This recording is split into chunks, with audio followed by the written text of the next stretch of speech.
आणि ज्या काही पायाभूत सुविधा आपल्याला तयार करायच्या आहेत त्या सर्व सुविधा आपण येत्या 1 वर्षामध्ये SMCच्या माध्यमातून करणार आहोत. SMC म्हणजे आपल्या आश्रमशाळेमध्ये एक कमिटी असते, शाळा व्यवस्थापन समिती त्याला मराठीमध्ये म्हणतात. आणि त्या शाळा व्यवस्थापन समितीमध्ये आपले जे मुलं आश्रमशाळेत प्रवेशित आहेत त्यांचेच पालक त्या समितीत असतात, अध्यक्ष वगैरे सदस्य वगैरे सर्व. फक्त मुख्याध्यापक ते सदस्य सचिव असते, त्याच्या व्यतिरिक्त त्याचा काही रोल नसतो. आणि त्या समितीला इतके पावर्स आहेत, ती समिती आश्रमशाळेत ज्या वस्तूची गरज आहे ती गरज म्हणून कोणती का असो ना, सौंदर्यीकरणाचं असो, रंगरंगटीचे असो, आश्रमशाळेचं छोटं मोठं जे वॉशरूम आहे, संडास आहे, बाथरूम आहे ते बनवणं असो, जे त्याच्या आवश्यकतेनुसार ते काम करण्याचे अधिकार आणि त्याला मान्यता देण्याचे अधिकार त्या समितीलाच असते.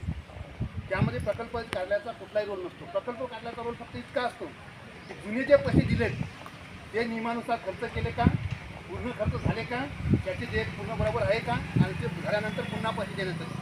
मित्रांनो, आज मी जाहीरपणे सांगतो, मी काही नेता नाही आहे आश्वासन द्यायला. मी ॲडमिनिस्ट्रेटिव्ह ऑफिसर आहे. मी काम करतो आणि काम करून घेतो, खोटं बोलणार नाही. तुमच्या SMCमध्ये जसे जसे पैसे लागेल ना ते तसे तसे मी पैसे देणार. आणि मी तुमचं गाव आज हे दत्तक घेतो शिक्षणासाठी. मी स्वतः तुमच्या गावातील प्रत्येक महिन्यामध्ये माझी एक व्हिजिट होणार आणि तुमच्यासोबत मिटिंग घेऊन काम करून सर्व काम मी करणार. जे 15 दिवस मागच्या 10-15 वर्षात झालं नाही ते मी पुढच्या 1 वर्षामध्ये करून जातात. त्यासाठी आमचे जे दत्ताभाऊ आहे, काका आहे, त्या सर्वांनी मला सपोर्ट करण्याचं सहकार्य केलं आहे.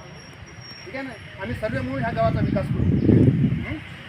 आपण आता माझी विनंती आहे तुम्हाला की आपण जाऊ आणि आपलं हे करू, वर्ग चालू करू.